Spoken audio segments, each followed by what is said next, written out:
Yeah, the real shop talk. Just come and take a listen. Some grown men with unbiased and honest opinions, and with no agendas, so you just gotta check it. Talking love and life from a male perspective. We keep it authentic, real, no filter. Leave a comment, be part of the show. We here to give you 5 gentlemen's views about manhood, no doubt. This the show you've been needing, yeah, it's the real shop talk. Let's go.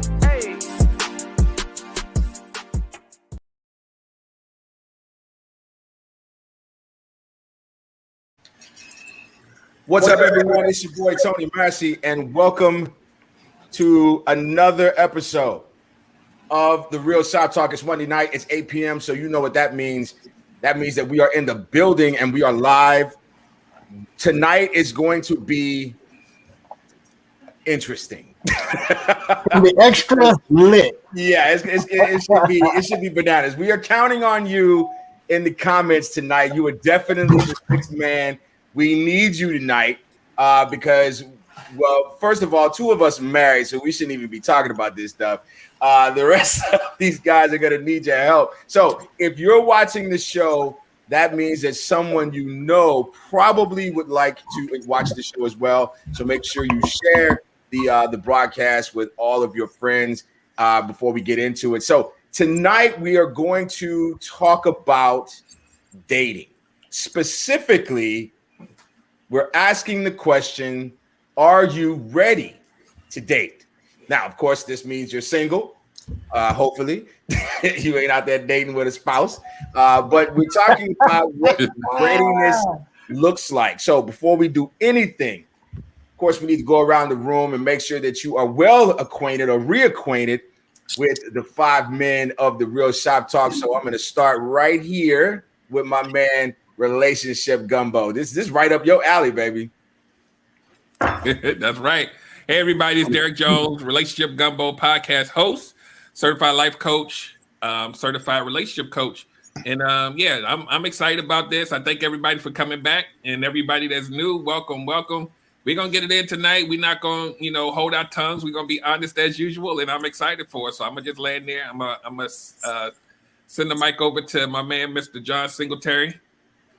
All right, John Singletary. I'm the host of the Help Myself podcast, 22-year Air Force veteran, published author, leadership consultant, all that good stuff, man. And this right here is going to be a great show. Hey, man, go to www.thehelpmyselfpodcast.com. I just dropped a podcast at noon today, Thoughts on a Marriage. I want y'all to go check that out because I think that'll feed into what we're going to be talking to tonight. So check it out.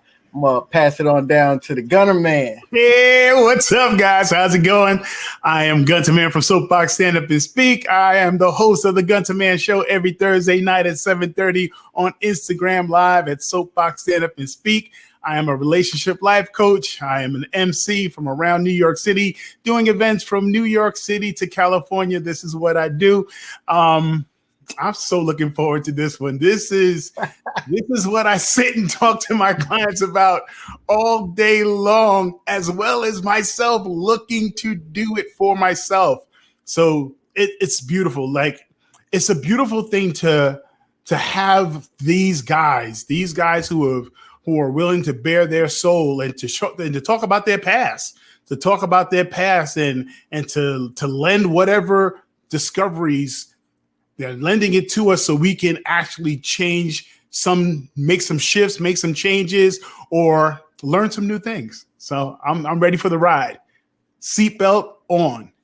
Passing it on over to T. Watts in the building. Right there. Well, I just figured something out, guys. So we have 2 and 1 in transition. So I was gonna say the same thing when Massey said that. I said, "What about transition right here? What about transition?" We got all perspectives. All perspectives is right here to tell you how we're gonna do this. So my name is Tony Watts. I'm the host of Triumphant TV on YouTube. Please go there and subscribe, like, and share. We'll be back in there at the beginning of September doing a lot of big things. Also, like my big man John said, his introduction for himself was crazy. And if you haven't checked his podcast and stuff out yet, you are missing out on some spectacular stuff. Absolutely. Spectacular, deep stuff. Each and every guy on this panel we bring our hearts. Like, I'm just going to just get emotional right now for a second.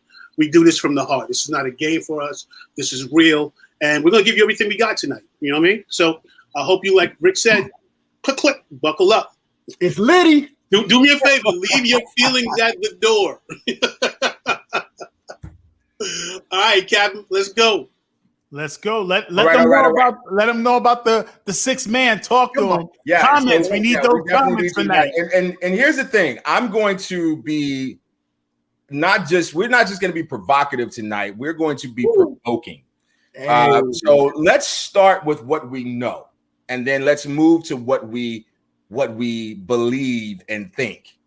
So I've been married now for almost 2 years. I was single for a while before I found my beautiful bride, and dating for me was an adventure, man. It was crazy. And at some point I had to determine my readiness. Am I ready for dating? Because I didn't want to be one of these brothers out here that is complaining about dating and never taking into consideration that maybe I'm the problem, right? So I wanted to make sure that I was ready in all aspects. So I want to start the conversation about a man's readiness for dating. And we're talking about all facets here. And then at some point, I want to move into the conversation from a man's perspective. How easy is it to determine, or what are the cues that let you know that you're possibly talking to a woman who's not ready to date? Not ready to date. So we'll get that in a second. With the permission of my brothers, they allowed me to shamefully plug myself.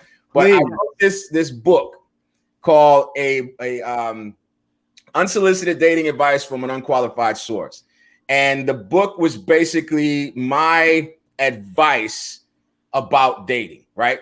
My man, see, that's why these are my brothers, man. If I didn't have to go get it, I wouldn't got it too. I didn't think you was gonna plug yourself today. My man. So in putting the book out there, I would make these short videos, plugging the book and then kind of introducing myself in this space. And one of the videos I did was very specific to tonight, and it talked about being ready for the gift that God is going to bless you with in a woman. And with the brother's permission, I'm going to show it to you real quick. It's real short. Check this out.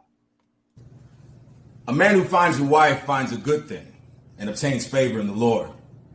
A man who finds a wife, that means it's going to take some effort on your part.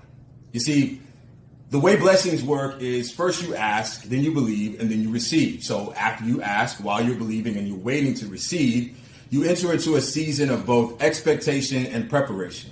You're expecting God to come through because you have faith and you know that he's going to give you the desires of your heart. So now you have to enter into that season of preparation. Use this time while you're single to prepare yourself mentally, spiritually, physically, and yes, gentlemen, financially. You see, you want to be just as much of a blessing for her as she's going to be for you. She's been praying for you, just like you've been praying for her. You want to make sure that when you come together, both of you are God's best for each other. God's going to give you exactly what you want, exactly what you desire. You just got to be patient and ready. Patient and ready. So, come on, be quiet. Shut up, sir. Shut up. Hold on, I just get emotional. My brother's got my book. Shut up. Listen, real quick. And I'm gonna make myself disappear so I can go get it too. So we can all show you. If you listen to what he said, right? And Tony, how long ago was the video? How long ago? That was about 35 pounds and one wife ago. I'd say 2018. 2021. Hold on. 2021. So we're talking about 2 years. 2 years is the number of grace, right? You said some key things in that. Prepare yourself, ask God, then begin doing the work. Right. And he will give you the desires of your heart. How many times have you said on this podcast that you got more than you asked for? Man. And here's the thing, Tony. That whole video, baby. I had a list, and I'm telling you, besides fine as hell, that woman exceeds everything on my list. And because I turned it over to God, and I'm not trying to get all religious, but I turned it over to God because I kept dating women that I liked, women that were pleasing to my eyes. And at some point I said, you know what? I'm going to trust God, and I'm just going to act as if. I stopped going to the club, started going to the gym, started getting my money right. I created an account. I kid you not. I opened up a new bank account with a new bank card, and it was just for dating. I put X amount of dollars into the account every month so that when I did meet someone and I took them out on a date, I'm using that dating. That was so I didn't worry about the bill because that's what I'm here for, right? And I'm telling you, the woman just showed up in a way that I couldn't have done it myself, right?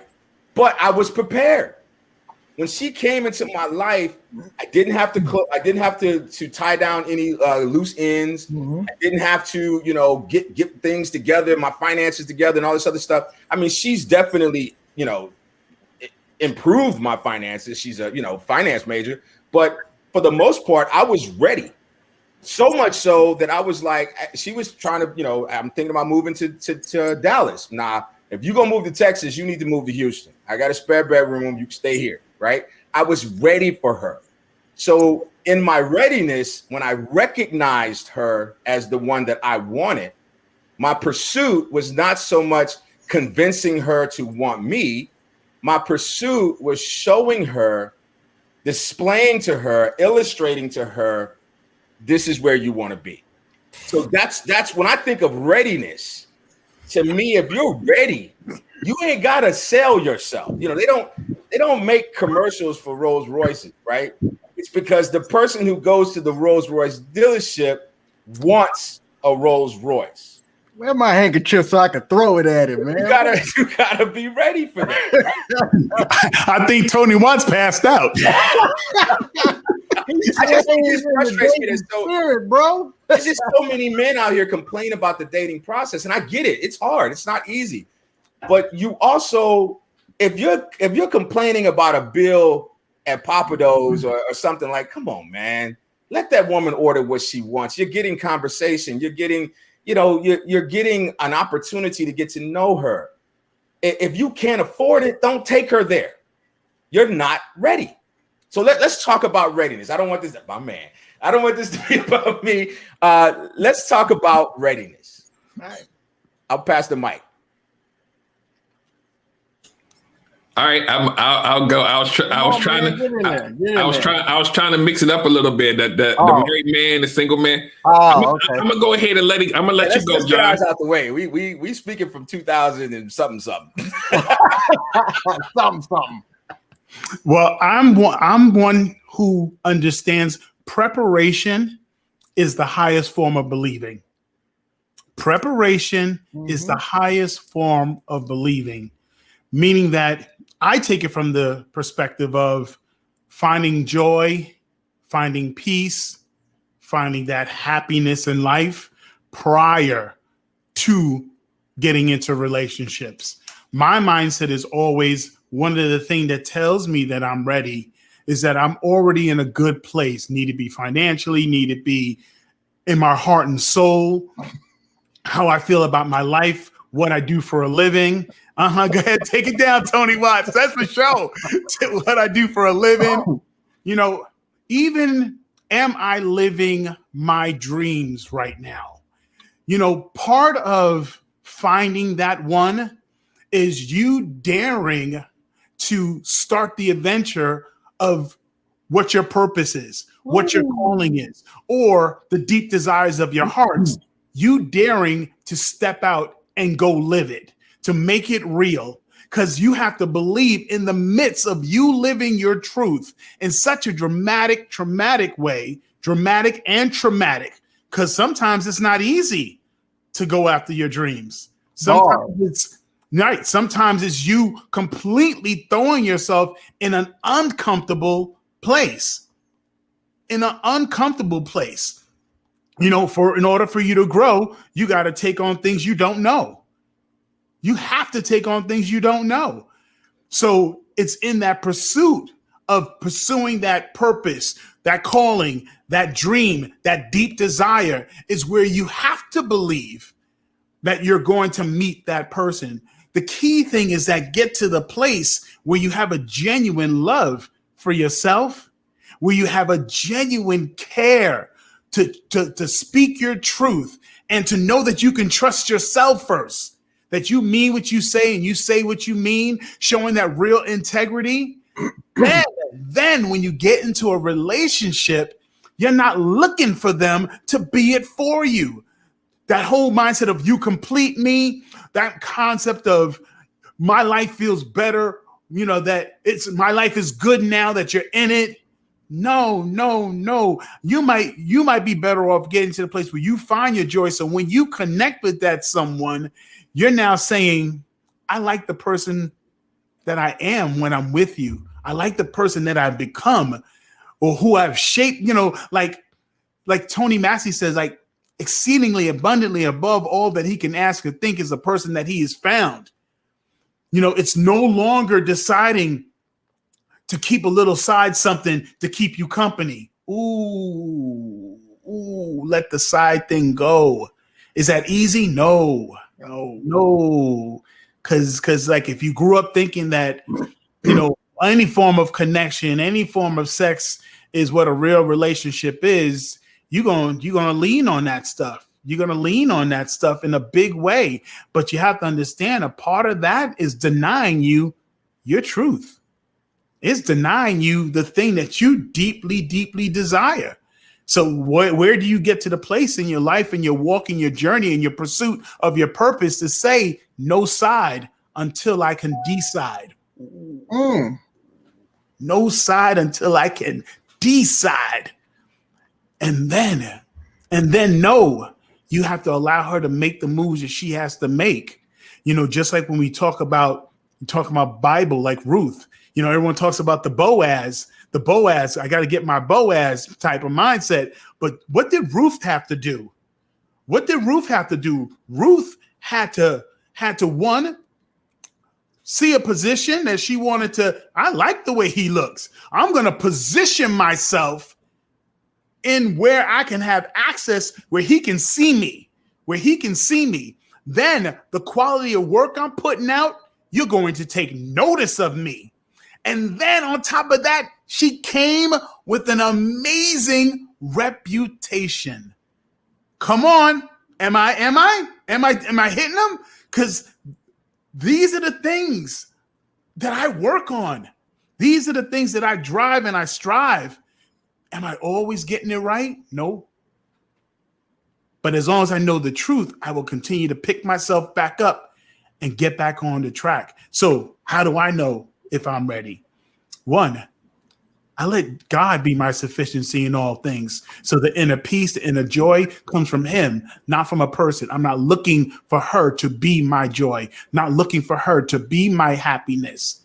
And then I'm going to what? I'm going to pursue my passion, my purpose, my calling. And on that road, living that with no sides, I can get to the place where I can decide on who's right for me.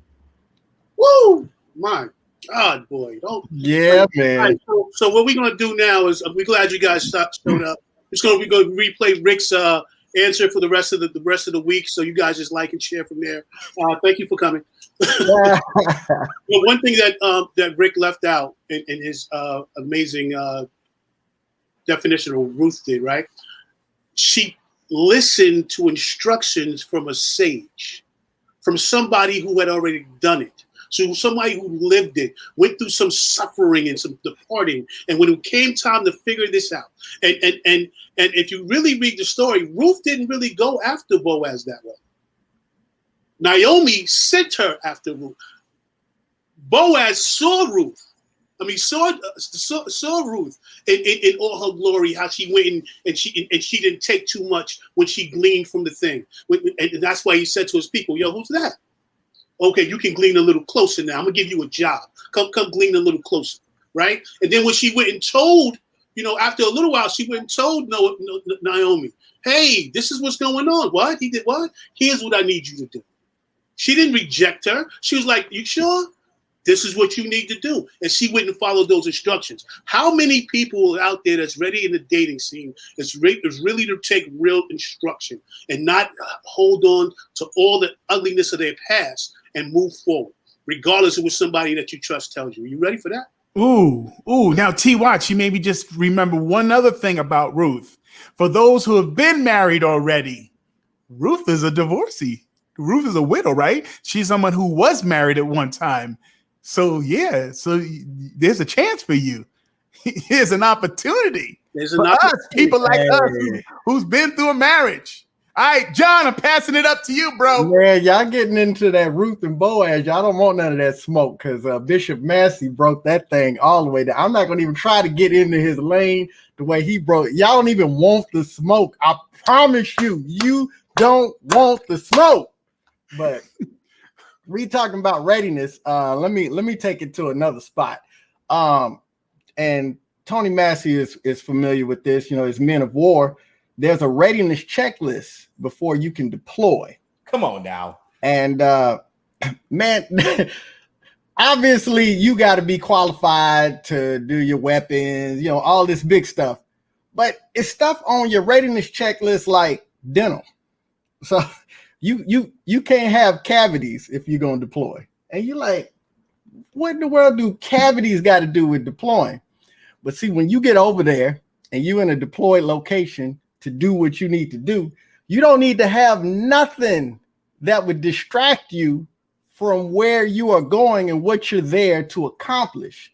And when we talk about readiness of being dated, you got to have all those loose ends tied up. We're not saying anybody's perfect, but a lot of times we want to get, Gunner Man jumped all in that, you know, no sides until you decide. But sometimes we want to get into a real dating situation and we got a whole spare tire and we ain't take care of that. You know, we want to try to commit to somebody, but you know, we kind of raggedy, you know, with our living situation. You know, we doing a couch thing or we doing a cohabitation thing and we trying to get out here. But if you are truly ready, you got all of the loose ends tied up. And that means that's your spiritual, that's your physical, that's your financial, that's your emotional. You got all of that. You are ready. And what I love what the guys are saying, and I think we're all coming to an agreement when you talk about that purpose, the reality of it is, you know, part of the search is making sure that you're somebody that's worthy to go put a search on, because some folks out searching and they don't even have the qualifications to be looking. So they, you know what I'm saying? So if you're going to go and find you a good thing, can you even define what a good thing is? Oh, damn. Do you even know if you qualified to be able to obtain a good thing? You gotta do the work. And so, man, if you want to get ready for dating, guys, gals, whoever, you got to put the work in. I'm talking specifically to the guys, but you got to put the work in. You got to be ready. And listen, it ain't about controlling or dominating. I think I'm trying to do a little pass. Or no, this way, that way. I'm trying to pass over there, but yeah. But hold on, before my man Derek speaks, is also, remember, if you read the story, Ruth gave Boaz the time to go and get his situation at home in order. She allowed him to go and get his situation in order, whatever that meant. She allowed him the time to go get things in place and then came back. That's because it was somebody else up the bat. He couldn't. Come on. He's still Boaz, bro. He's still Boaz. Yes. He handled his stuff with dignity and respect. Yes, Rick. Yes. Come on now. I'm telling y'all getting into this Ruth and So Boaz. all right, let my man Derek talk. Pass it up with this guy right here. D-Money, talk to us, baby. All right, so here's the thing, right? Y'all know I like to peel the onion back a little bit about the emotional side of this and how things feel when you're out here trying to date. And I remember, and I'm going to talk about myself, and I know this is a story of a lot of people, and I had to figure this out later in life, but for a lot of years, the same logical version of myself wasn't choosing the dates. It was the trauma picking, right? And I always tell people, are you picking the dates or is your trauma picking, right? My trauma from past hurts was picking like crazy. I was doing all kind of craziness out there, right? So when I got to a point where I was quote unquote ready to date, I had to realize that, number one, when you pick with your trauma, it's extremely self-serving. You're picking based on how things are going to be for you only. I'm only choosing to serve myself. Well, if I'm only choosing to serve myself, the other person doesn't really get the full version of me because it's all about me. They may not know that because you gotta talk that talk. But if I'm only serving myself to help me feel better, or what I think I'm making myself feel better about the trauma instead of going back and looking at the why, when I picked based on the trauma and I'm serving myself, the other side of it, when I actually got to a point where I was open to receive my wife now, I had to think about how is she going, who is she, who's going to serve her? Who's that guy? Am I that guy? When she meets me, am I going to be worth her time? What does she get? Because I'm always thinking about what I was getting. If you think about what she's getting, then you got some work to do.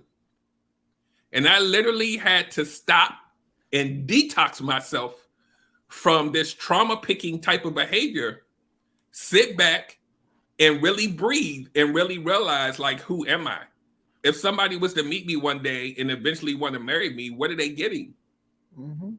And if you can't answer that, that's why a lot of times when women or whoever goes out on these dates and they ask these questions and the person's like, I don't know, because you don't really think about it. When you start to think about it and you open yourself up, you're not going to have everything. This is another misnomer. You're going to be this is going to be the perfect situation. I got all my stuff ducks in a row. No, but you got a path that you walk. And along that path, you may meet somebody and they say, I see a lot of stuff I like, and I see you on that path. Let's go. I'm going to go with you. And that's kind of like how mine evolved. When I met my wife, it wasn't like, oh my God, it was like, she had detoxed, I had detoxed, and we met somewhere in the middle, and we were both ready at the same time. And it worked because I didn't have all that extra baggage and stuff, trauma. Still, you can't get rid of it. You learn how to manage it. But I left it behind me so that I could be open to her. If I was still on trauma picking mode, I might have hurt her. Yeah. So I'm a land there. Well, I think this is a great segue into something else I wanted to share. But before we do that, John, I love what you said about readiness and the idea that, are you ready to receive what you're asking for? Quick story. I was probably around 30, and I decided that I was going to go to the Bentley dealership and test drive a Bentley. That was my plan for the day. I put on some nice clothes, drove up to the dealership in my car and walked around the lot. This guy walked out in a nice suit. She's like, may I help you, sir? I was like, yes, I was thinking about test driving a Bentley. And he said, we don't do that here, sir. What do you mean you don't do that here? He said, sir, these cars are very expensive. We only do test drives for by appointment only and after a approved background check. So what I learned on that day was it didn't matter that I had the time, didn't matter that I had the plan. I wasn't qualified to even test drive the Bentley. We're not talking about buying it. We're not talking about driving off the lot. We're not talking about putting it in my garage. They wouldn't let me get into the car and test drive it until I showed empirical evidence that I was qualified to drive this car. So I know all these brothers out here telling women that, you this and you that and you this and you that. But here's what I want every single woman under the sound of my voice to remember. I don't care what your dress size is. I don't care how many kids you got. I don't care how many times you've been married. I don't care about how long your hair is. I don't care about how dark or light your skin. I don't care about none of that. If you don't see yourself as someone who requires qualifications. Qualifications. We're not talking about preferences here, right? Which you're entitled to. I'm talking about qualifications. You don't get to test drive, because here's what happens in the test drive. If you ever bought a car off the lot and it said previous, they don't call it a test drive vehicle. They call it a demo. What is it? It's a demo. It's a previous demo. Thank you, Tony Watts. A previous demo. And you know what you get with a previous demo? You get a discount. Now, this car probably hasn't been driven very far, probably hasn't been driven very long, but it's been driven by a lot of people. Miles. Exactly. So, do you want to be a previous demo? Or do you want, and this is not me sex shaming. This is not me slut shaming or anything like that. I believe that consenting adults should do what consenting adults want to do. However, if you're tired of the rigmarole, and Derek talked about it, it's about choosing from a trauma space. I hear women say all the time, these are the guys that I attract. No, these are the guys you entertain. Yep. You're attracting all sorts of men. Mm-hmm. These are the men that you're entertaining. And I've been there. And I'm not speaking specifically to women, because men do it too. Yeah. I thought that I only deserved a certain type of woman because I evaluated myself through my own lens of trauma.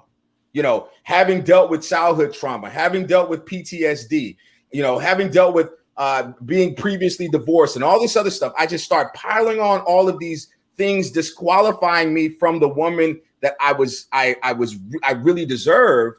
And so I started dating women that I knew were broken so that I wouldn't have to focus on the fact that I was, right? And all I'm doing is test driving. And it isn't about the sex, because there's an emotional aspect to dating that we can't ignore. Every time you go out with someone, there's an emotional imprint that is made on that date, whether it was successful or unsuccessful. And you start to formulate a mindset about the opposite sex. You start formulating a mindset about dating. You start formulating a mindset about yourself.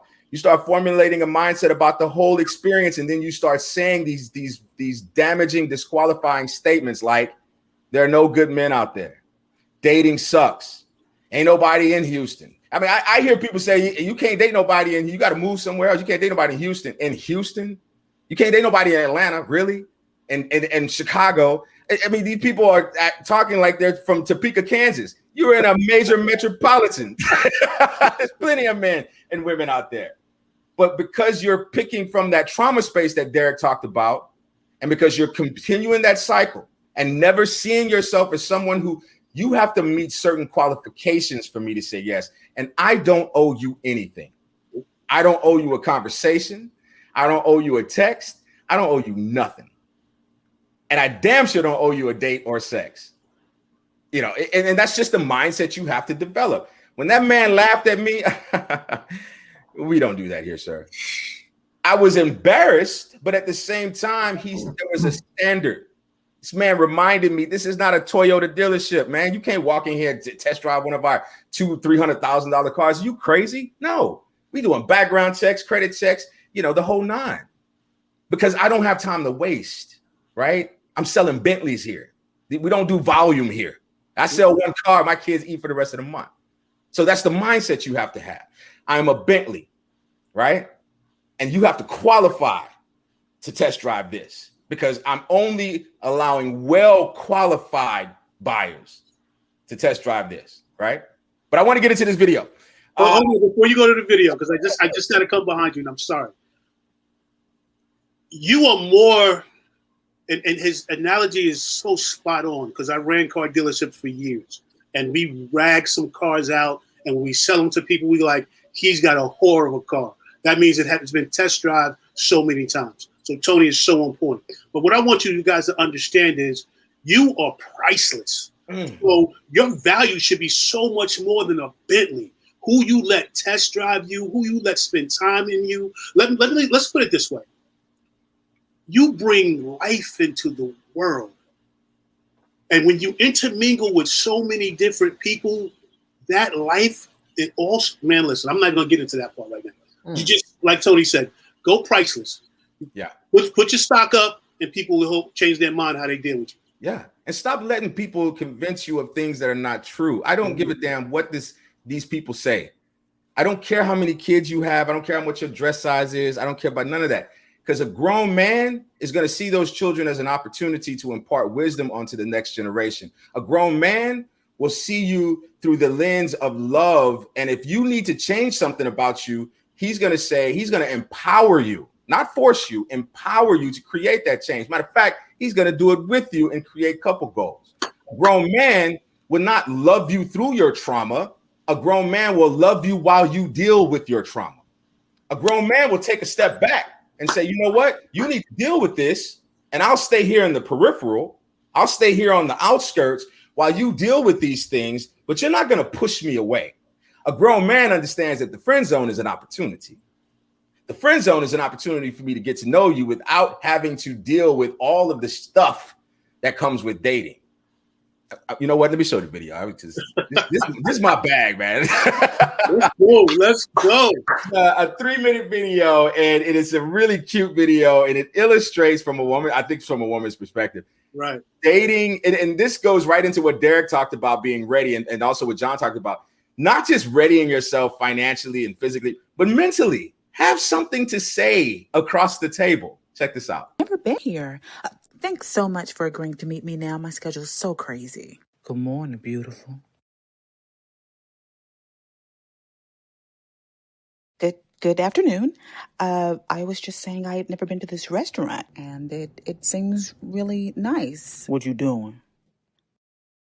I am actually talking right now, as a matter of fact. To you. That's cool.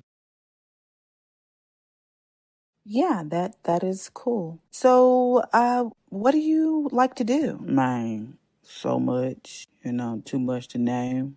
Could you try to name them?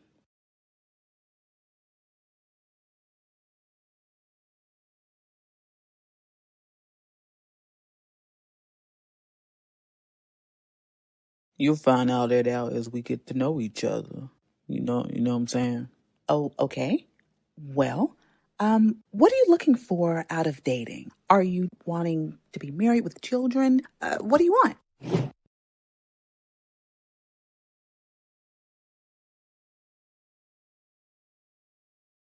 Was it that hard of a question?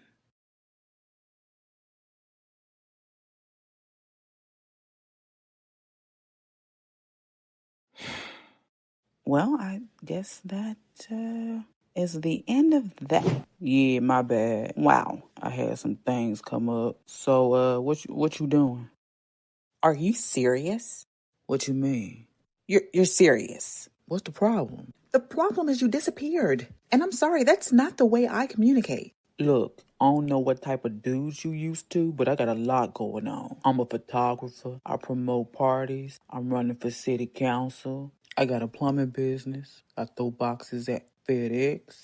I sell a little bit of dick on the side.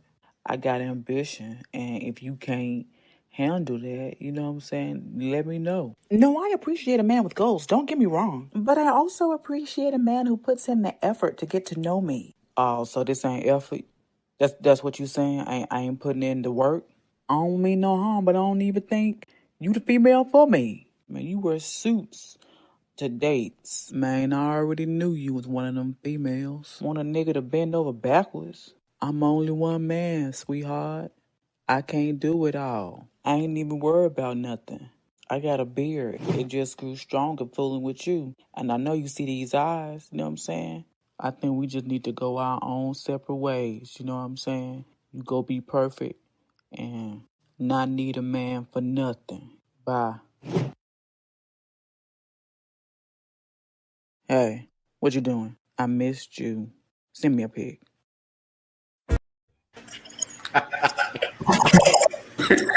Wait. Yo.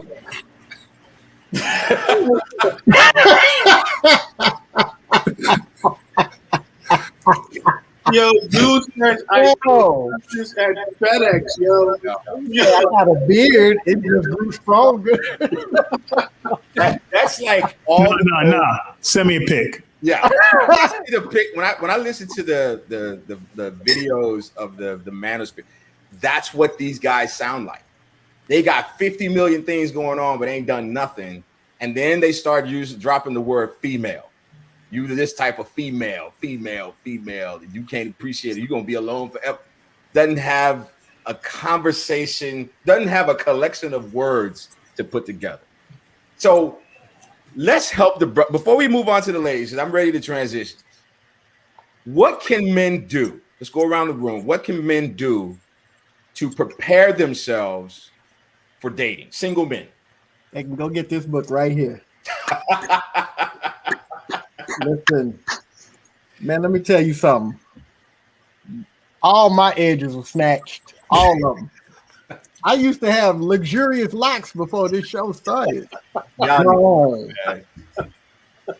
a razor blade, sharp. Anyway, what can to prepare for and I didn't see it. And the reality is that you're not gonna be 100% prepared. Like even when John was talking about the military checklist, there's only certain things you can do for preparation. But getting on that plane, getting on that ship, however you get over there, you're not gonna feel prepared, but you will be. So what can we do? What can men do to prepare for dating? Okay, well, wait, time out real quick. Hey, John, could you show that book and tell them how many pages it is?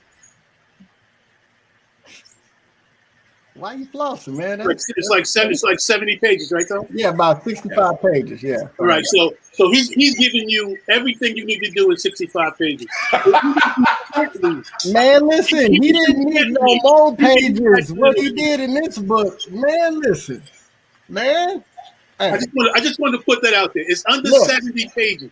Look, I'm a whole thug, but I might have shed a thug tear too, even though I'm a whole thug. Like, I appreciate you, brother, man, but they don't want to hear all that. They want to hear what you men do. You asked the question. Even they don't want to hear all that. To get the right information. We told him where to go. We showed him the book. It's on Amazon. Go pick it up. Stop. We don't need to talk about it now. All right, fine. Let's transition to the women. How do you know? How do you know that you're dating someone who's not? What is a woman who's not ready? What are those characteristics? What does she look like? And now, don't get scared. I know y'all single and whatnot. Don't get scared. Okay. For me, like we could say this as women, but I really just think it's a people thing. But you know, a woman that like can't, everything is somebody else's fault. You know, like I can't do this because, or this, that, or the other. You know, they're not ready. They're still in this space where they need somebody to pity them. And that's not a healthy foundation to start, you know, not even a relationship, but just the promise of a relationship. That's not a healthy foundation when they're still in a place where, oh, this happened to me, that happened to me. Because I'm big on, you know, it's not your fault that things happen to you, but it's your responsibility to get up from where you are. You know, if Tony Massey write a book and lay me on my back on Tuesday, that's one thing. But if I ain't back up on my feet by Friday, it's his fault I fell down, but it's my responsibility to get back up, you know? And so for me, that's a big thing right there. If they still in that cycle of blaming, that cycle of, you know, not being responsible for how they're going to move forward in the future. That's a big, she's not ready yet. Still. Yeah. You know, I'll join you on that one, John, because, you know, I did that whole writing on hero, victim, villain.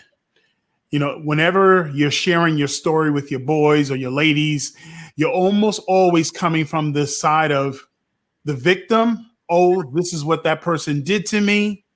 Or the hero, all the things that I did right. And even though I did all these things right, this guy didn't appreciate, this guy didn't do this and that's it. But we very rarely ever come from the place where you're sharing your story about you being the villain in the situation where you were the reason why things went sour. You know, you don't want to own that side of it. So a clear line of demarcation on someone is not ready is when you listen to their stories. Remember, guys, and you know you get this from me, dating is what? It's about what? Gathering data. That is right. Put yourself in a position where you can hear the things that are coming out of the person's mouth. Listen to how they respond to situations. You know, I know it's kind of hard thing in these daytime and hour, but don't be so ready to jump in the bed with them. Like, stop and pay attention to what's going on to see where they're at. So if you do have a genuine feel for the person, then you could at least situate yourself to hear what comes out of their mouth. So you will know that, yeah, there's a connection, which of course there's that attraction why you guys are going out maybe, but are you guys in alignment? How would you know if you're in alignment unless you sit back and you set up an environment for the person to be themselves? And that's why when Tony Massey talks about being in the friend zone is a good thing, because you could just be yourself. You could say what comes to mind. You can tell your true story without being like, okay, well, I can't really let her know about. No, tell her that. Tell her that, because then she knows what she's investing in. Like, imagine if you fake the funk so long, which so many people do. You fake the funk so long that when you finally with them, now the real you starts to show, and they're like, "Who's this dude?" Like, you've been playing the role of representatives for so long that they don't even know, like, who's this dude? Well, this has always been me. No, this ain't been you. This ain't who you presented. This is not who you showed up as. And that's where their friends are like, be able to say all the craziness that you've been through, but take it from the position of ownership. Because what we fail to remember when we speak from a place of the things that we did wrong in the situation, we're holding on to our power. Because what we're saying is that the situation went that way because I made the poor decisions, because I didn't listen to my intuition, because I was fearful of being alone, because I was dealing with X, Y, Z, and Z, Y, X. Because when you come from that position, now it's easier.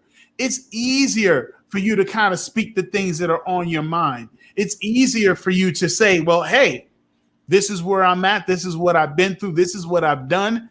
And this is where I have even improved. These are the things that I've worked on. And that's where the connection goes. That's where the connection builds.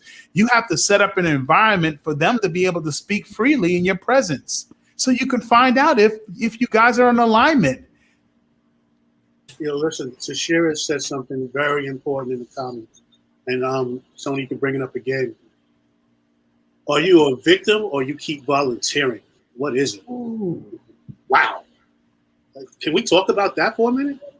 And that goes for men and women. Are you a victim of these continuous bad relationships and she cheated on me and she won't call me back?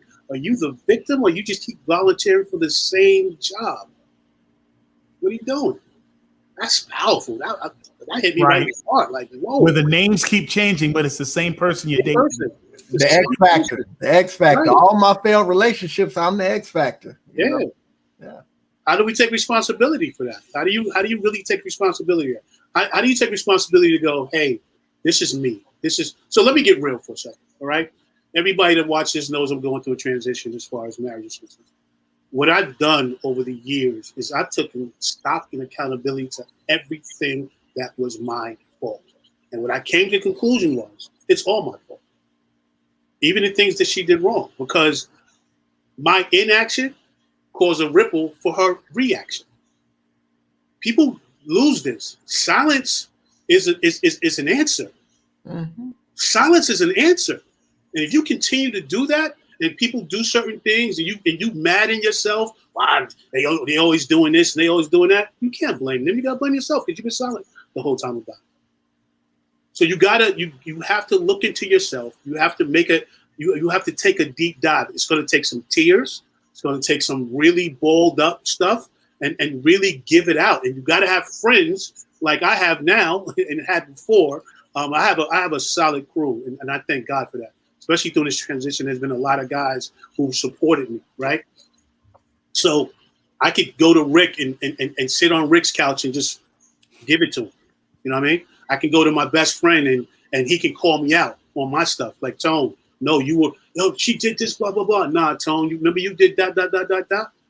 Nah, you can't blame that. You know, that's the type of people you need in your life to make you check yourself. You have to be willing to do that. You got to be willing to do that work, or you will not move to the next level unless you find someone loving and patient enough to help you move through what you're going through. Like Tony said, that person has to be loving enough to see what you're going through, engage and step back to say, okay, I see that what's going on right now. You want to talk about it? No? Okay, I'm going to give you a moment. And when you tell that person, because in your mind it's not going to work out, and they say, no, I'm not going anyway, I got your back. Are you ready for that? Like, this is some real work. Heck yeah. As I'm going to land the planes. Yeah, but that's you taking back the power, because you have to understand that it's your poor decisions that you made that put you in that place. Right. And it's going to be you making the right decisions that are going to put you in the absolute opposite place. It's almost like you blow by the red flag. You blow by the red flag, and then you get mad at them for being themselves. How does that work? Hey, Rick, the red flag. Also, real quick, that transition in that middle part is the scariest place to be, because you have no idea what tomorrow looks like. So I'm gonna jump in real quick. I'm going to veer a little bit, but I'm gonna answer the question. Yes, let's go. The question was, how do you recognize if a woman isn't ready as a man? For me, it's having no boundaries or having extremely weak boundaries. And what I mean by that is, if you give me access, and this goes to Tony Massey's point about being qualified for certain things, right? Yeah. If you give me access to things I haven't earned, then I'm putting you in a box. It's not a good box to be in. I know that I don't have to show up for you if you allow me access to things that I have not earned. And this is one of the things, right, that Alicia made sure that I knew up front and throughout. She was like, look, I'm doing a lot here just to be your girlfriend. I don't have to be here because I got things to do. You have to be willing to detach, to keep your integrity, to keep your soul, your mind, whatever it is, intact, despite how you feel about this person. Because if they're not showing up for you, then you got to let them know that you're not going to put up with it. If you keep letting me unlock each chamber without a key, without doing anything, you're not really ready to be in something where both people are holding themselves accountable. Because I don't have to be accountable for anything because you're letting me do what I want to do. Qualified. I have to be qualified to even be in your personal space. Mm-hmm. I have to be qualified to set foot inside the place where you and your kids live. Ooh. If I don't earn that, I don't deserve to be there. And you have to stand firm on that.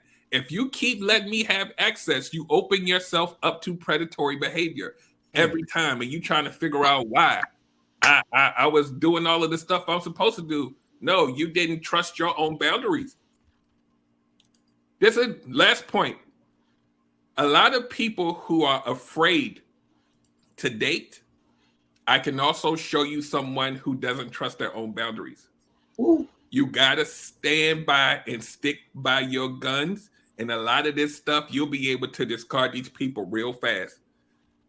Stick to your boundaries. If you don't have none, or if they're very weak, you might need to go talk to somebody. You might need to find a coach. You might need to talk to your friend, whoever it is, so you could figure out, why don't I have any? Because we've all encountered people, male and female, who don't have. Men, you need to have your boundaries too. Absolutely. That was part of my redemption. For you to be able to stand in the face of something that looked real good and say, no, I'm good. That's a superpower for a dude. And a lot of women too. But for you to say no, I have things to lose. I'm not gonna let you mess this piece up. We hold on. You cute, but I can't do it. Men and women have to be able to do that because if I was single, I got a house, I got a kid. You just don't get to come in here. You got to get qualified. You have to be qualified for that for me too. Okay. And when you both are living like that and you're earning things, then when you get together, it's solid. So I'm gonna land my plane there. What awesome. I can't stand it. There it is.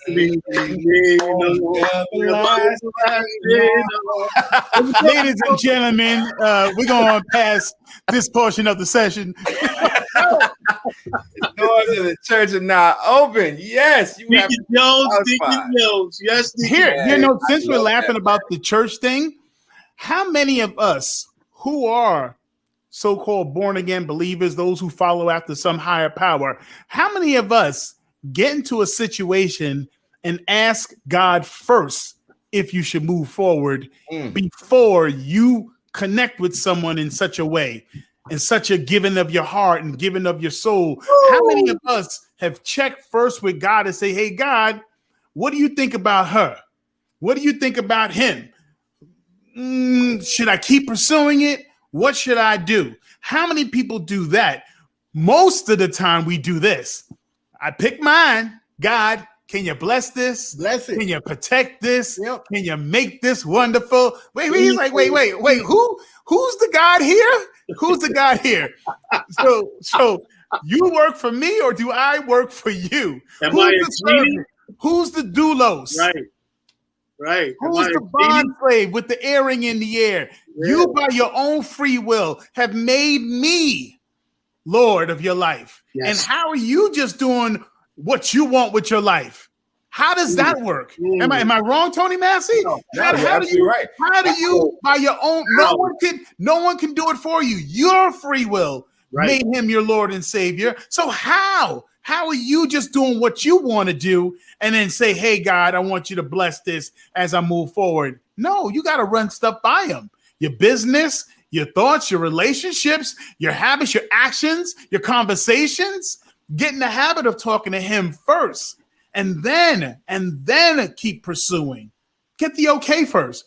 So at least you're going to get something from it. Now, God is so gracious and God is so amazing that he will take your past mess ups and find a way to bless you with them. Come on now. I'm someone who's been through a divorce. And if I didn't go through that divorce, there would be none of this Gunter man. There would be I wouldn't be the fifth guy on the Real Shop Talk because I failed in that category. I went to work. I want to touch on this right here. All right. What Bernadette said. I asked the Lord to remove who he didn't send. We love asking God to Lord, if this ain't the woman for me, get her out of my life. I don't want to be tempted by her. Lord, if this is not the man for me, remove him. Put him behind me. You got to decide. And then he does. And now you can't figure out why she's not calling you back. And then you go back. You go chasing, right? We go chasing after that which the request has been granted. The request was made and it was granted. And now we keep going back. And I call it in my book, time travel. We want to go back to who we were to date who we dated, but we're not the same people anymore. We've learned lessons. And I'm going to tell you right now, before you go back to an old relationship, and this is me answering the question, one thing that I will not tolerate is someone who does not see any redeeming qualities in an ex. Because to me, what that says is if you allowed someone in your life for any amount of time, and there's not one good thing you can say about that person, that's on you. It's on you. That's on you, right? And you have not taken accountability for the part that you played in the demise of the relationship. I don't care if he was Satan himself. You said yes at some point. Yep. That in itself, it should be a lesson that you learn from it, right? Sure. That's right. But before you go back to an ex, before you entertain someone from your past, you need to have empirical evidence that something has caused a lasting change. I'm not talking about missing you. I'm not talking about thinking about you. I'm not talking about, hey, I was at that Burger King, we met at the other day. And I'm not talking about that. I'm talking about real change. I'm talking about therapy. I'm talking about a life-changing event. I'm talking about something that has caused this person to reflect and reform. And if they have not done that in the course of your conversation, ask the questions. What is different about you? I learned my lesson. How? What happened? Talk me through it.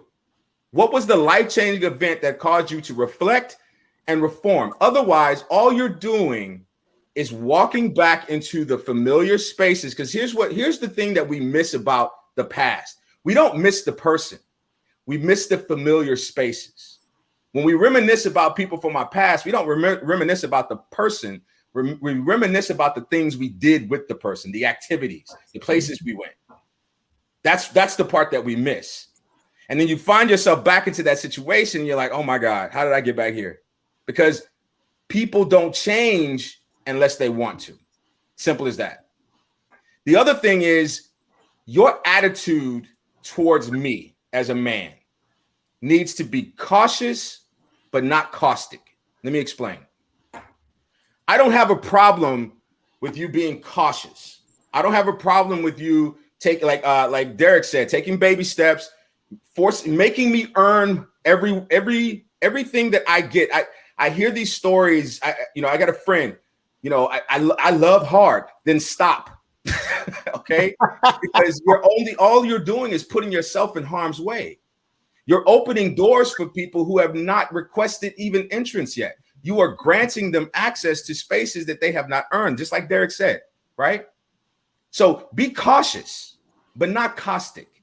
And when I say caustic, I mean, I am not, and I'm telling you, I will not, I shall not bear the burden of your past mistakes or past hurts. I'm not going to do it.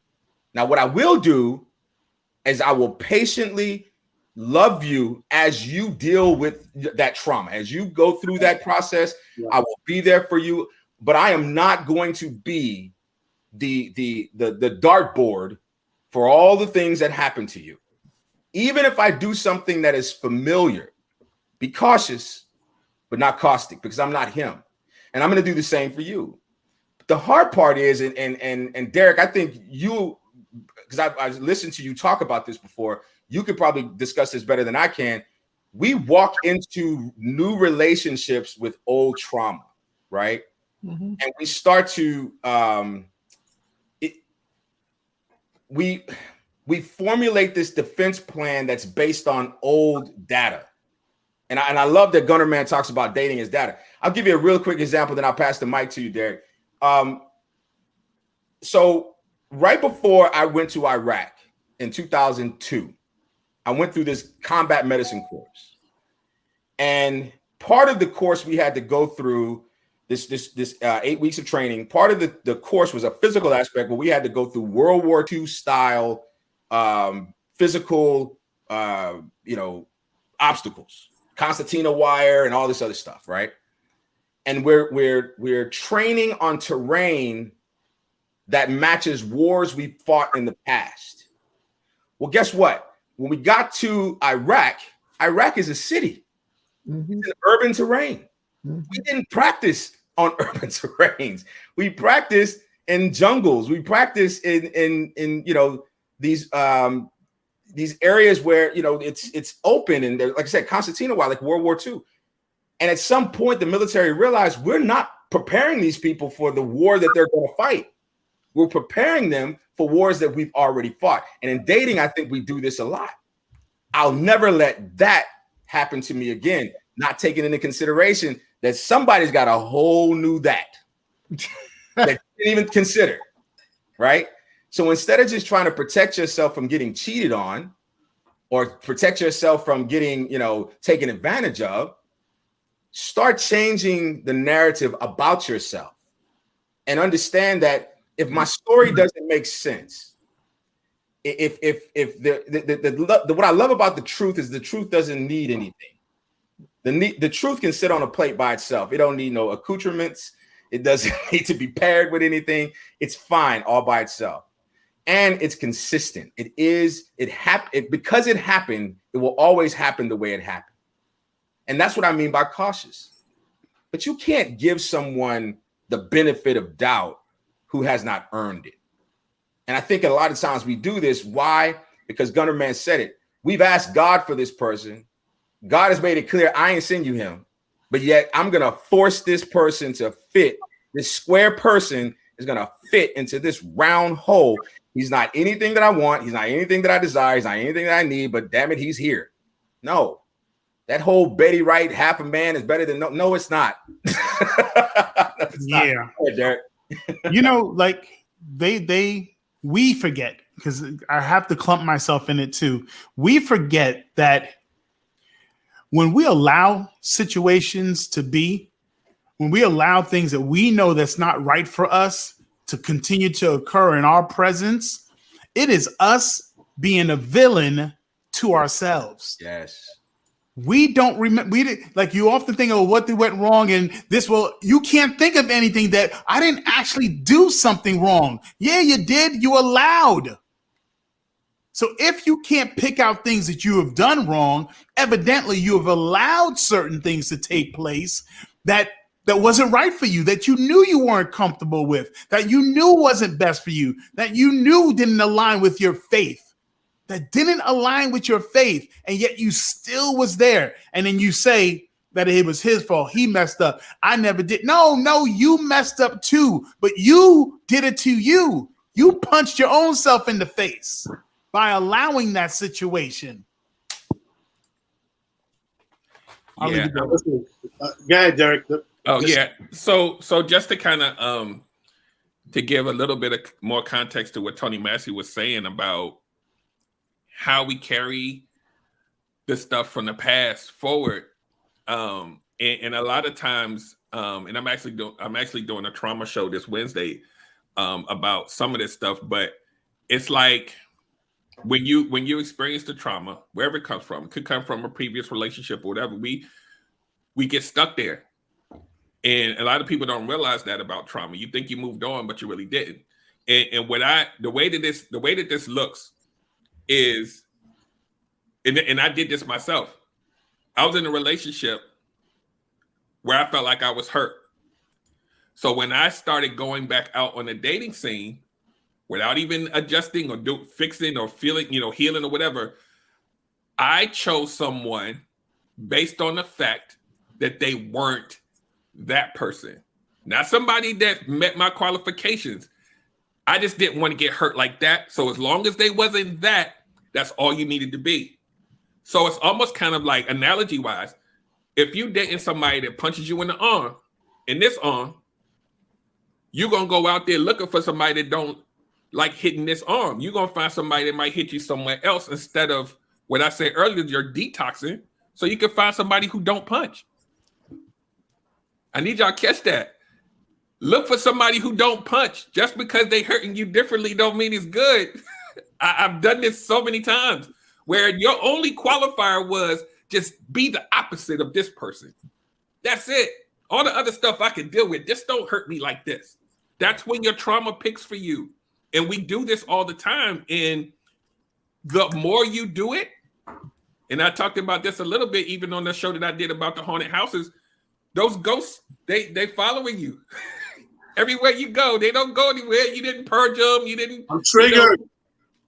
You carry them with you, and you think because you lonely, nobody's checking for you.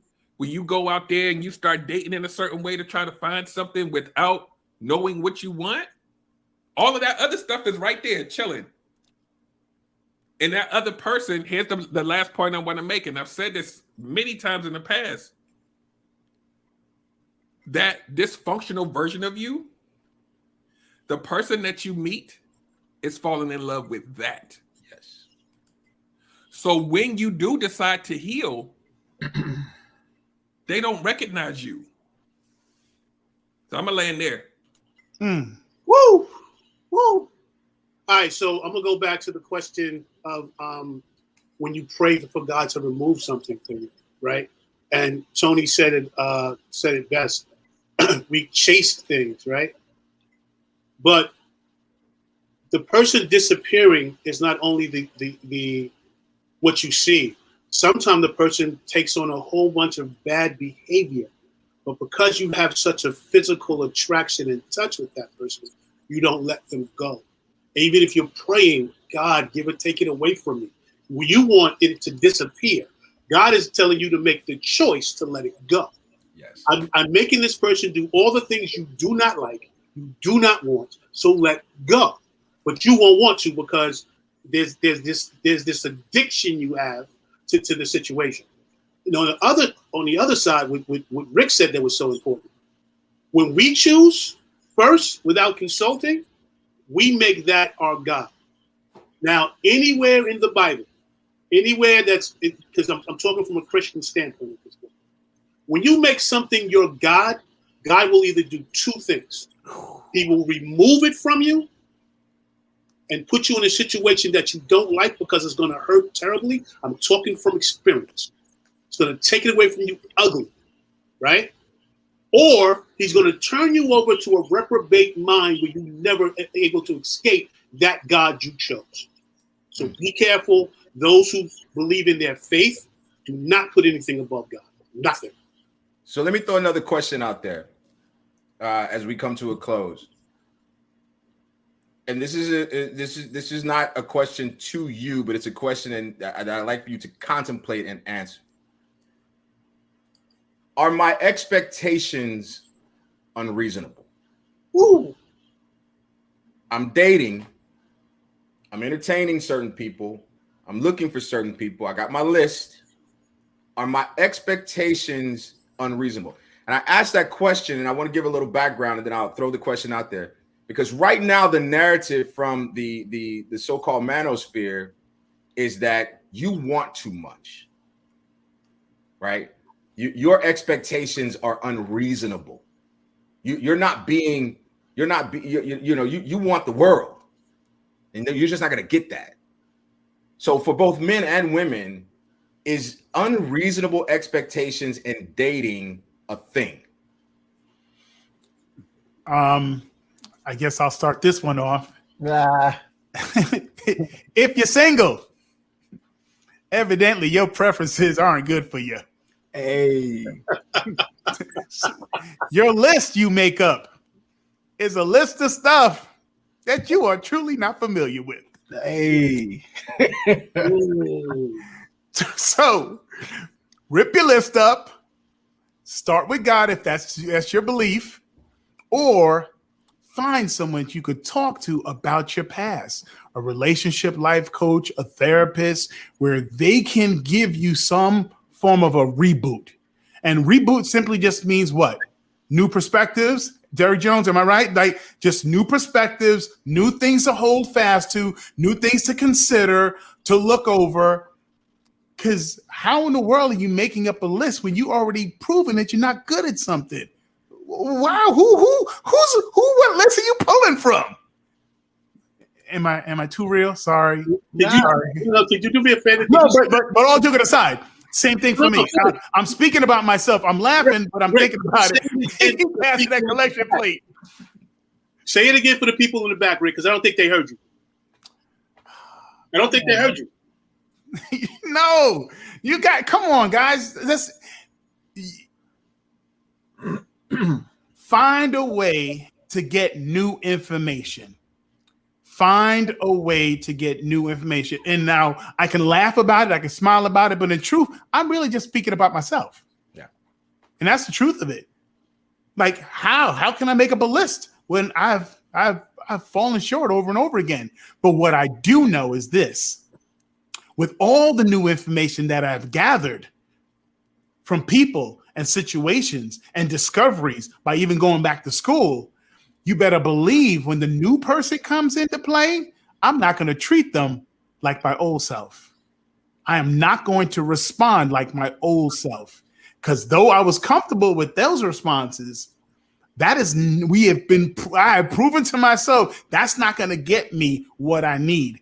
So often when we find ourselves twisting and turning little bits of us to try to satisfy a person who we truly don't fully even know, because the other person isn't you. So how do you really know what the other person actually needs? So you're going to twist and turn bits of you to try to please them in some shape or form. It is a manipulation, and any form of manipulation will never, ever, ever give you the deep desires of your heart. Never. Yeah. So, Let me do this real quick. Real quick.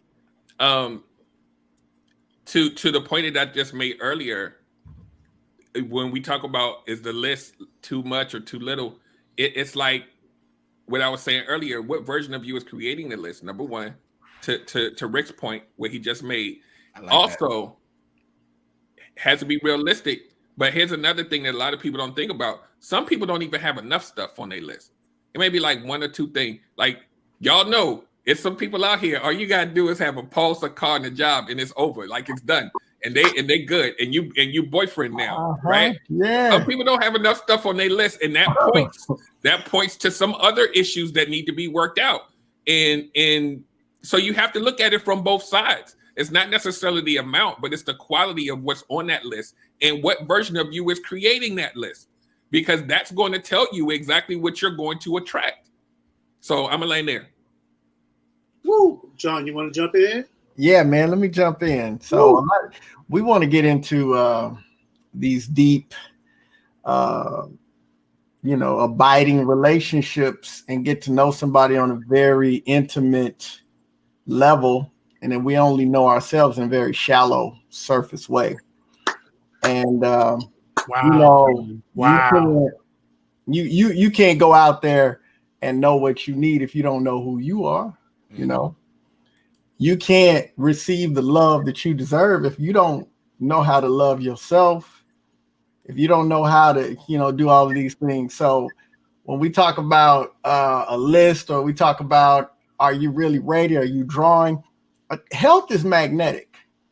And when you get healthy, mentally, emotionally, spiritually, financially, all of that, when you get healthy in the process of loving yourself, when you get healthy about your priorities and what's important to you, and really know, it's not even so much that you're actively out there, but it's almost like, and I don't want to get all up into this, but it's almost like you bend reality to your will, because things fall into place for you instead of you going out having to seek it so hard, but you got to know who you are.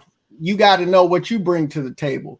You got to be found working. We've been talking about God moved this, God moved that. We do a lot of telling God to do stuff for us, like he's a cosmic bellhop or something, but we don't do a lot of what work are we doing. When we talk about the parable of the talents, the ones that were rewarded were the ones that were working with what they had.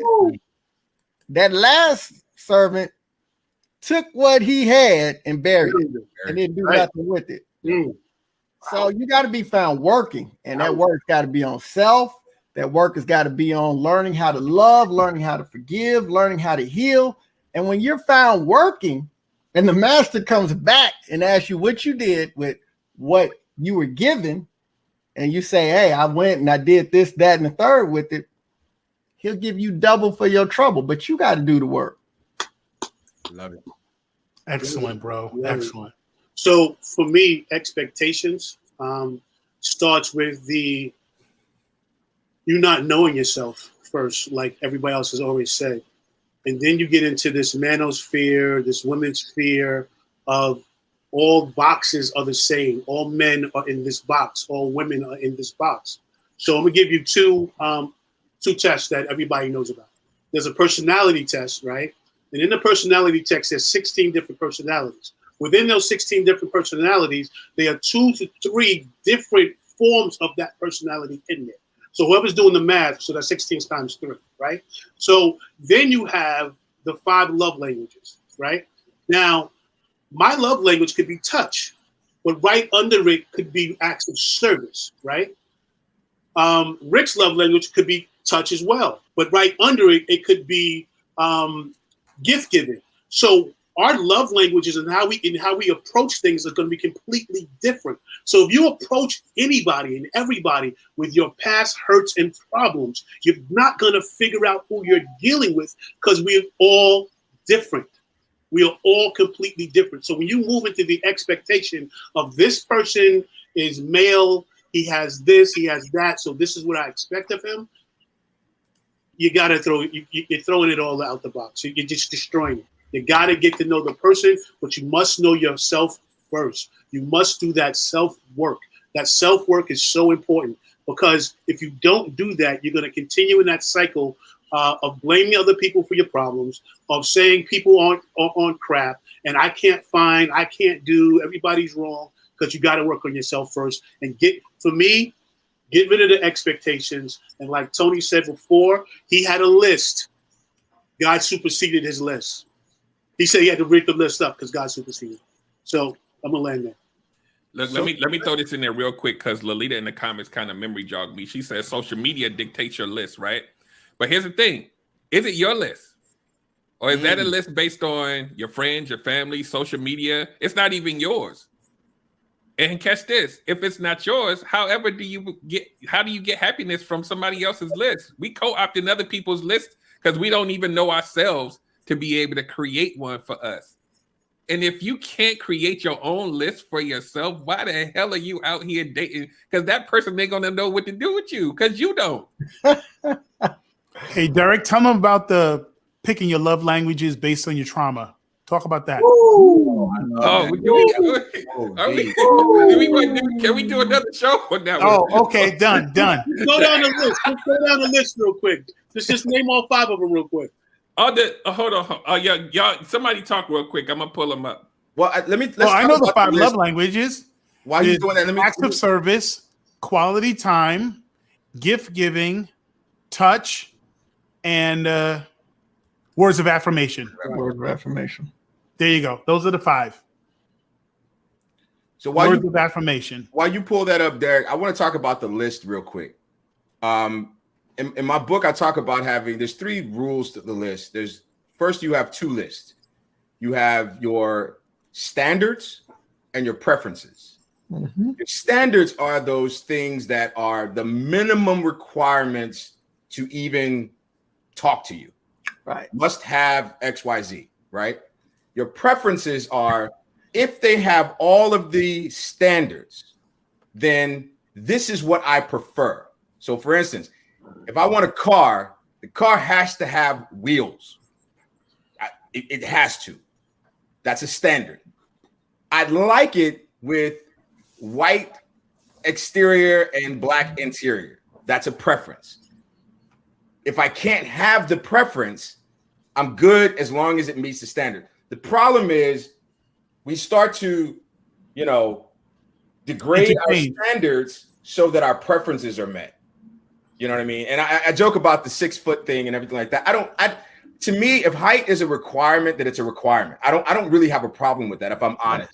Because the reality is that to say that you are missing your blessing because you're not entertaining someone who doesn't meet your standards, that means that you don't understand how God works.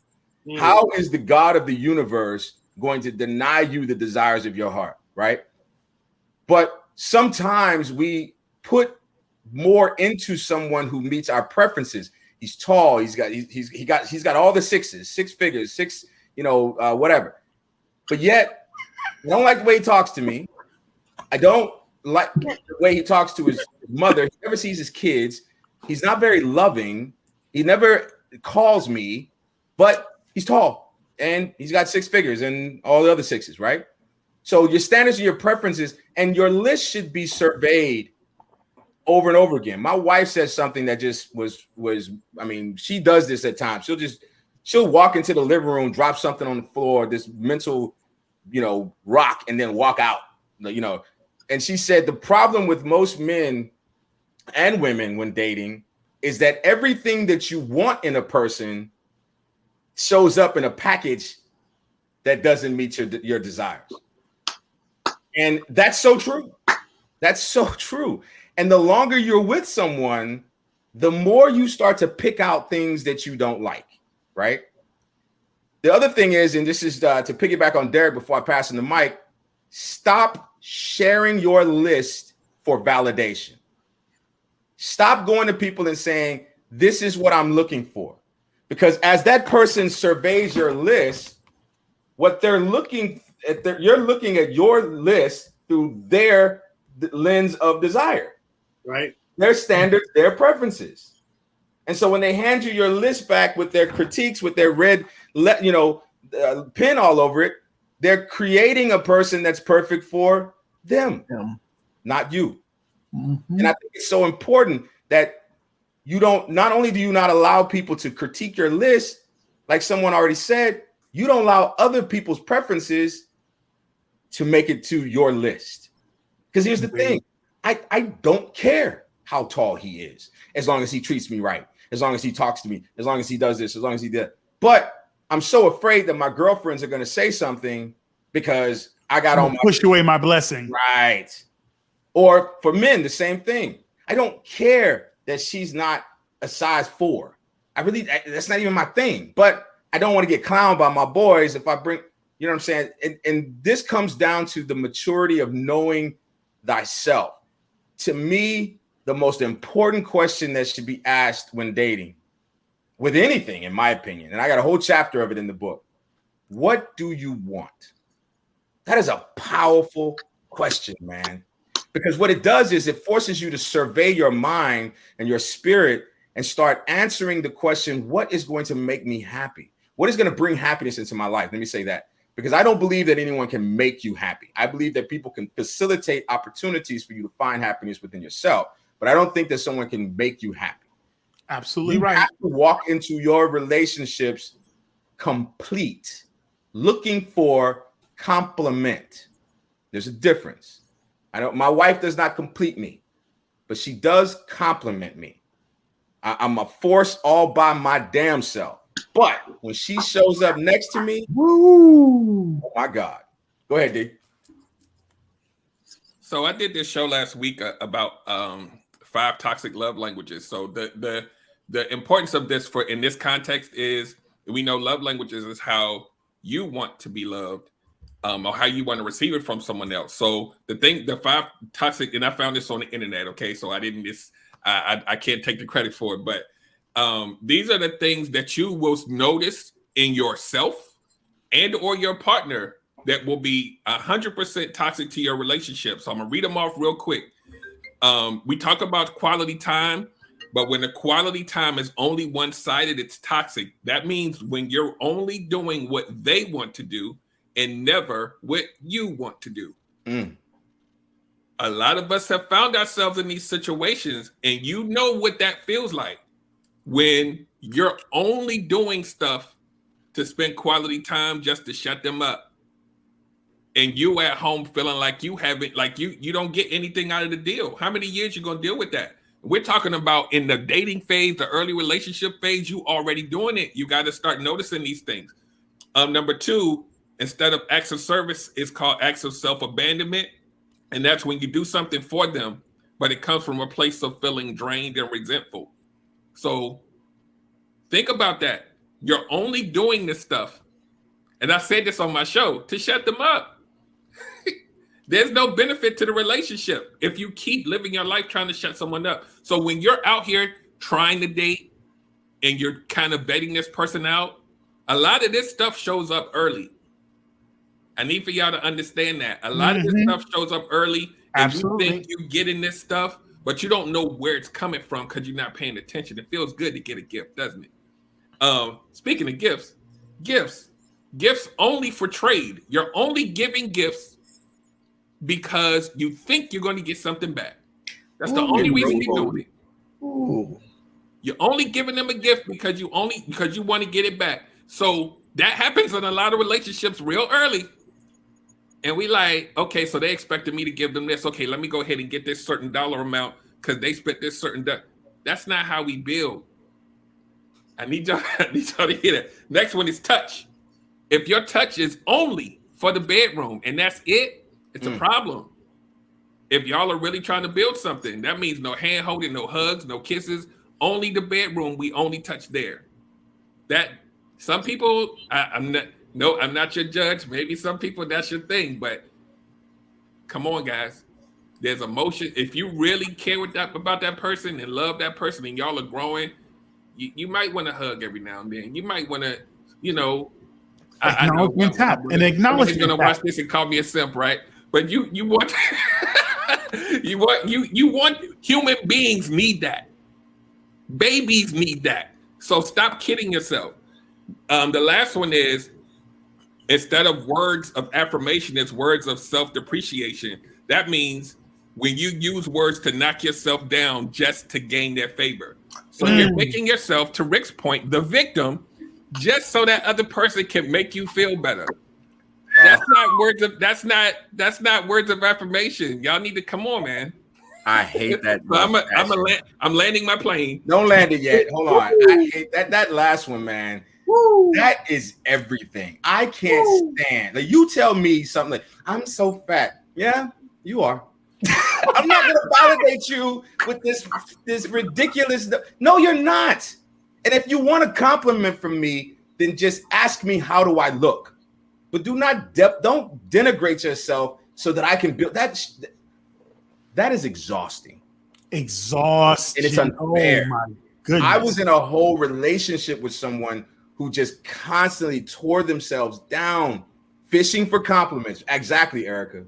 Oh my God. Just ask me, do you like this dress? Do you like my hair?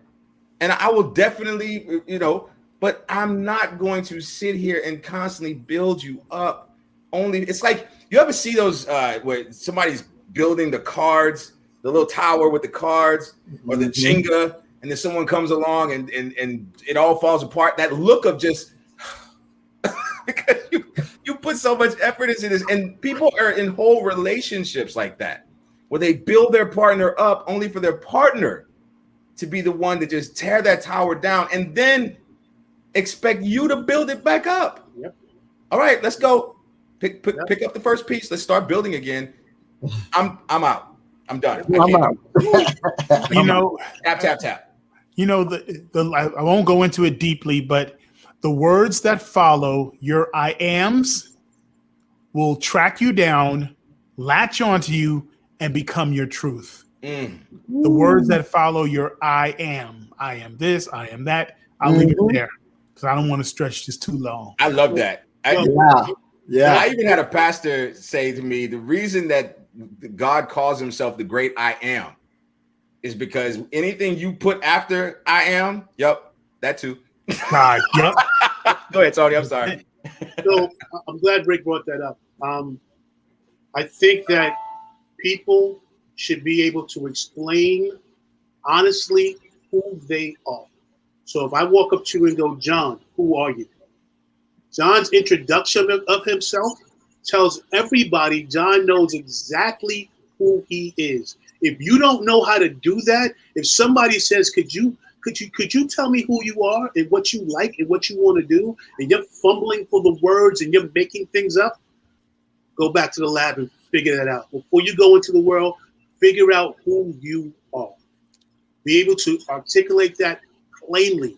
And then when you show up to the world, then you show up with that I am blah, blah, blah, blah.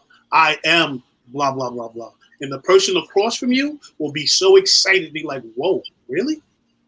I'm interested. Let me understand who you are. What is that I am that you are? You do that? Really? Oh my gosh. And there's an interaction coming because people can hear phony. You can say phony all you want. At some point, it just becomes hollow. So I really behoove everybody to grab onto who you are. And I really took that nugget from John about 4 months ago. We had a conversation and he said something to me and I was like, I need to start writing down a couple of things to really solidify who I am. So before you get out there, really understand who you are.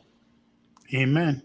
And if you only could talk about your man or your person based off of what you like about him because what he does for you, you got a problem with that too. If you say you like somebody and all you can do is rattle off what they do for you, Sorry. I'm sorry. Time to go. Guys, thank you so much. This is the Real Talk Talk. Come on. Come on. Tony Massey, say it. Say it. I love it, man. I mean, keep going with this one. What I love about what you just said is that we find ourselves in situations where we're an extension of someone else. And I've gone through divorce. And that's what's so painful about divorce, is because now you have to redefine yourself. You have to go back to who you were before you were husband, father, wife, whatever. And so sometimes you are so caught up into, and again, I'm going to keep attacking it, because this is the manipulation that exists in this manosphere thing, to even suggest that a woman is out of bounds by improving herself and finding a career or a purpose, that her purpose is somehow tied to just her husband or just the man, is ridiculous. What do you come home with? I don't want my day to be an extension of your life. When we share even if you don't have a full-time job, if you're out just volunteering or doing whatever, you are pleasing that which is inside of you. Because I don't believe in the concept of oneness. I believe that we are on one accord, but I'm still in my agency I am still Anthony Massey. I'm still Tony Massey. My wife is still who she is. Now together, we make decisions and things of that nature, but we still get to have a sense of identity separate from our spouse. And that's not so that we are okay if we get divorced. It's that, I think Tony Watts said it best. You got to know who you are, right? And again, I understand that biblically that's not an alignment, and I fully admit that part I struggle with, because I think the oneness is more of a spiritual, mental thing than it is an identity. Like my wife was like, would it bother you if I hyphenated my last name? And then she gave me all the reasons, her son and all this. No, I'm cool with that, because although I love the fact that you carry my name, I recognize we're in our 40s. You know how hard it is to get your passport changed? You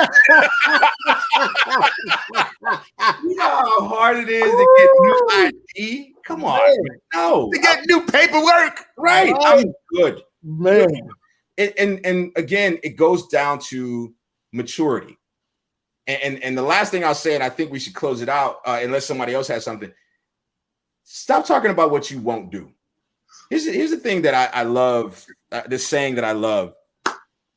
If you want to hear God laugh, tell him your plans. Tell him your plans. Not only will you do it, he will make it so that you choose it.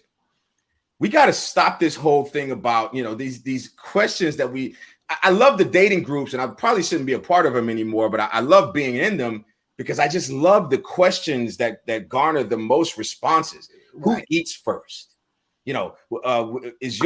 Should your man do this, or should come on, man. My wife and I have never had a conversation about who eats first. Half the time when I cook, I serve her first, just because if she's hangry, it's just safer to do it. You know what I mean? But we get into the minutia of ridiculous things. And John said it best. All the while, you don't even know who you are. Right. You have the audacity to create a list and say what you will do and what you won't do. But then if someone was to ask you the question that Tony Watts just asked, who are you? No. Not what do you do? Who are you? Who are you? No. Not that you're a mother. I get that part. But who are you? And when you start peeling back all of those, taking all those hats off, all of those identities that we give ourselves because it's safer to call myself something than to look in the mirror and to name myself, then at some point when everything is stripped away, who's that? But you want someone who knows himself. That's right. You want me to bring something to the table, and psychologically and emotionally and spiritually, you ain't got nowhere for me to put the table if I brought it.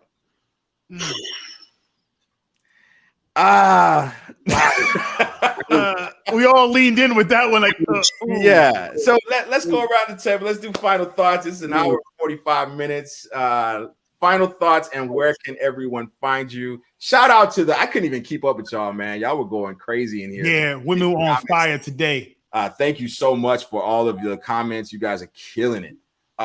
So yeah, let's go ahead and go around. Let's switch it up. We'll start with the wise one, Mr. Tony Watts.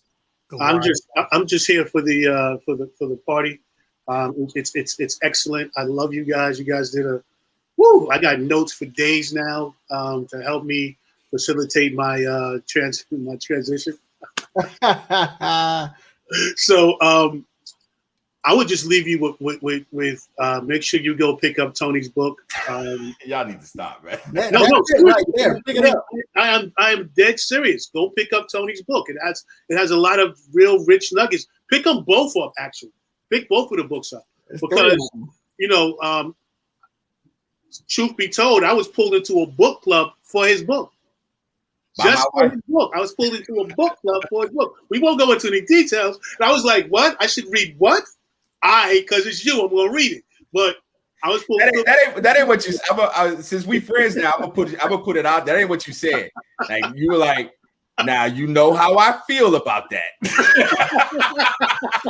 She told me the truth. Exactly. All right, I'm gonna go ahead and buy this book. Yeah, I'm gonna go buy the book. Right. Better not be on no buns. So go get the book. Both books, they're great conversational pieces. It's very enlightening. What you're getting now from him is you get that in print. And what's again is beautiful about both books, they're not long, extensive books. It's not a 50-year read. You'll be finished in less than a week. But make sure you have your notepad to take notes on the side. Dating is in this particular realm of doing it. It's pretty difficult, and no one has the magic bullet. No one has the magic answer. That's why we continue to say around the board that you have to know yourself. You have to know what you're getting yourself into. And those of you that serve a higher power, that look to God for your answers, I like this quote the most. When he found the lady, he was so busy in the word of God that God said, look up, there she is. I'll leave it there. Love it. Gunter Man. Yeah, man. Whew, where do we go? I don't know if I could say anything more than what we said. We hit so many good points. But let this conversation here be a clear line of demarcation that you should get a relationship life coach. You should go to a therapist. Listen to all the things you got today. Come on, we hit a ton of topics. Did you know all this stuff that we talked about? Because I didn't. So if you gleaned a bunch of things from us tonight, let that clearly push you towards not sitting in your sickness, no longer just settling for it's just gonna get better. Oh, he will come. No. Go and find out, are you loving yourself? Are you treating yourself well? Are you showing yourself trustworthy? How about integrity? Are you filled with integrity towards yourself? So then when you connect up with someone, that you can actually see the person being that for you too. So these are my thoughts. John, right before you take over, imagine if you had this information on a one-on-one session. Like, Bam. Yeah, I have clients on right here. They know, like, they hit you with the ooh, damn you, man. Damn you. John, up to you, bro. All right, man. I got 4 things for y'all. Go to www.realshoptalk.net. All of us can be found there. Man, y'all hit the like button, comment, subscribe, man. If you're really rocking with us, man, support. Let the algorithm know that this is content that you are really interested in hearing. Secondly, man, go to Amazon.com, search up Tony Massey. I want to see about 20 books sold tonight. I'm telling you, Oh, there's you. it. Look at that book right there. It's Get it closer to the bless you. camera. Yeah, I'm talking right now, man. Put the book down. Let me talk. Let me talk. Let me say something. The third thing I want you to do is go to my website, thehelpmyselfpodcast.com. Check out my latest podcast, Thoughts on a Marriage. I think it'll definitely encourage and inspire you. Some good stuff. I'm pretty proud of it personally. But the fourth thing, man, look in the mirror. Tell yourself that you love yourself, and then ask yourself what you need, and then go about the business of getting what you need to love yourself more and more each day until you are filled with that love. Let that love go out into the world. And that love, I promise you, if you let that love go out freely, that love will come back to you. And get that book. Over to this brother. I did it right too. So guys, tonight, man, tonight was we was in our bag tonight, gentlemen. I appreciate you guys. I appreciate everybody that's in the comments, and I really want to piggyback on what Gunter Man said about coaching, therapy, having somebody to be able to see you and your actions from a bird's eye view. Because a lot of us have the audacity to think that everything we went through, everything we going through, that we know how to fix it. Most of us don't know how to fix it. And we muddle through these things and we keep either getting hurt or re-hurting ourselves. I like to say that. We hurt ourselves. And we really have to be humble enough to say, I need help. Because if you want the trajectory of your life to go in the direction that you need it to go in, you're probably going to have somebody figure out that Rubik's Cube, because that thing it's all mixed up. And I always talk about math and calculus. Some of us are good at calculus. You're going to have to get a tutor. You might need somebody to help you figure that thing out, because it's a lot of stuff we'd have been through. I'm telling you, like, we all up here on stage, we did, like, I think it was Mouth So Reckless said, y'all sound like y'all been through some things. Absolutely. We've been through some things. We made some course corrections. We still works in progress. And a lot of us, even just doing these shows and just hearing each other talk about our experiences, if you don't get into a platform or format where you can get it out and other people can say, aha, me too. Aha, no, maybe you should turn this way. Somebody that's kind of trained to steer your path, you're going to keep doing the same thing. I guarantee you.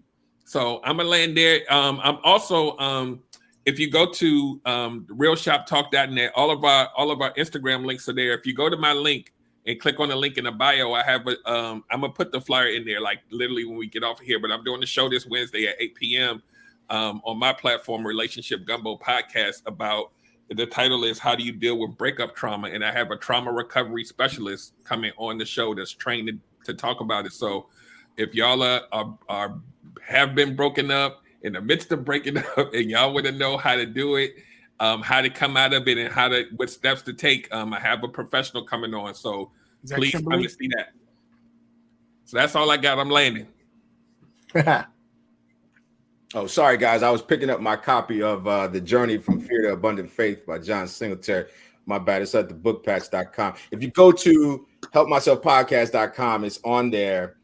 Also, make sure you check out his Monday morning hacks. I love it, brother. So I'm just like, woo, man. Like the only thing I don't like about y'all is the fact that you're not here in Atlanta. When we doing that? I appreciate it only because I don't have to hear my wife. I have not met anyone here in Atlanta that I like.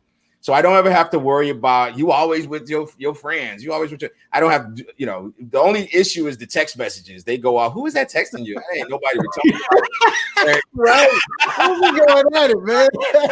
But the other thing I want to say is we are followed by some dope people. Tashura Talks, Love Tucker, Mouth So Reckless, TK's Chronicles of Black Sheep Podcast, Alicia Doves, Jones, my wife, Saya Stewart, Sherelle Thomas, all of these people, Queen Dope Cole, all these discussions. people. Dope discussions with Dope Eric. discussions with Eric. Oh my God. If you're not watching that podcast, you're crazy. So this is where iron sharpens iron. We have an opportunity to change the narrative. This is what the collective is all about. This is why TV shows like Friends and Living Single and all those shows are so popular, because people want to have people they can bounce ideas off of and get a positive feedback. Yeah. One of the ways to remove toxicity from your life is to bring positivity into it. It's like it will push one as you bring more in, the other will get pushed out. And the people in this village, and someone said it, I can't remember who said it, but they said, oh, here we go. Lalita Maharaj said, love my Real Shop Talk village people. You guys brought down the house. And ladies, we are part of this village as well. Yes, you are. And we appreciate you so much. But we also need you to share. So we need to get on your platforms, and not just as guests, but as as viewers. Right. Hit the subscribe button, hit the reminder, hit the alert. We need to be watching each other's content, because this is how iron sharpens iron, and building upon it. When it comes to relationships, when it comes to dating, I'm going to tell you something that changed my life, changed my whole concept, my whole perception, changed everything, and helped me to be in the space. It didn't help me find her, but it helped me to be in the space to recognize her. And that is, I'm good enough right now, just as I am, without any improvements, without any changes, without any, I'm good enough. And because I serve a God who is beyond anything that I could have ever imagined. I always say, I don't want a God. I can't serve a God that I can figure out. I can't serve a God that I can not be God. Right. But what I do know about the God that I serve is that he wants me to be happy. But he also needs me to understand that in life, you are going to have lessons and then blessings. If you're not willing to go through the lessons, then that's probably why the blessings are being stifled. You got to start with the idea. You got to know who you are, and more importantly, whose you are.